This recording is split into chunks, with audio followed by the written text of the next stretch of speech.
తెలియాలి, అందరికీ తెలియాలి. అలీప్ అనే సంస్థ ఏంటి, దాని బ్యాక్గ్రౌండ్ ఏంటి, ఎందుకు అలీప్ సంస్థకు ప్రభుత్వం ఈ బాధ్యత అప్పచెప్పింది. ఇది ప్రభుత్వం యొక్క ప్రోగ్రామ్, గమనించండి. ప్రభుత్వం యొక్క ప్రోగ్రామ్ ర్యాంప్ అంటే raising and accelerating of marginal small medium industries, అంటే చిన్న కుటీర తరహా పరిశ్రమలు, మధ్య తరహా పరిశ్రమలను అభివృద్ధి చేసేటువంటి ప్రణాళిక.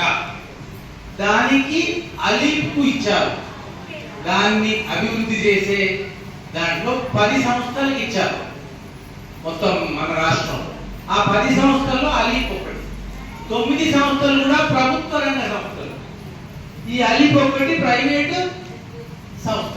ప్రైవేట్ సంస్థ అంటే గవర్నమెంట్ ఆఫీసర్లు ఉన్నారు దాంట్లో, రిటైర్ అయిన వాళ్ళు లేకపోతే ఇంట్రెస్ట్ ఉన్న వాళ్ళు ఉంటారు. అట్లాంటివి ప్రభుత్వేతర సంస్థ అన్నమాట. దీనికి ఎందుకు ఇచ్చారు అది నేను చెప్పదలుచుకున్నాను.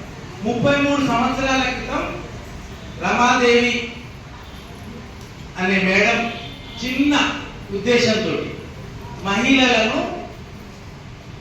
ప్రోత్సహించి వాళ్ళను పారిశ్రామికవేత్తలుగా మార్చాలి అనే సదుద్దేశంతో 1993లో ప్రారంభించారు హైదరాబాద్. 40 సంవత్సరాలు దాదాపు గడిచిపోయింది. ఈ 40 సంవత్సరాల్లో మేడం చిన్న చిన్నగా ప్రారంభించి దాదాపుగా ఇప్పుడు ఒక 150 మంది ఉద్యోగస్తులతోటి 10 లక్షల మందికి శిక్షణ ఇచ్చి 3 లక్షల మంది ప్రత్యక్షంగా పరోక్షంగా ఉపాధి పొందే విధంగా ఆమె చేయగలిగిందంటే ఆమె యొక్క సంకల్పాన్ని మనం మెచ్చుకుంటూ ఒకసారి